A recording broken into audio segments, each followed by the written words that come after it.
ಬಂಗಾರದಲ್ಲಿ ಬೊಂಬೆ ಮಾಡಿದ ಆರಂಭೆಗಿಂತ ರಂಗು ನೀಡಿದ ಭೂಮಿಗೆ ತಂದು ನಿನ್ನ ನಂಗೆ ನೀಡಿದ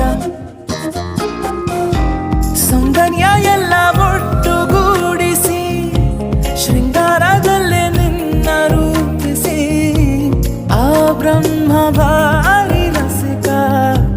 ನಿನ್ನ ಮಾಡಿದ ಹೋ ಮದಿರೇಲೆ ನಿನ್ನ ಮೈಯ ಮಾಡಿದ್ದೆ ಒಂದು ಮಾಯ ತುಟಿ ಮೇಲೆ ಸಣ್ಣ ಕಾಯ ಮಾಡುವ ಭಯ ನೀನೇ ನೀಡು ನಿನ್ನ ಮಾತನಾಡಿ ಮಾಯವಾದಿ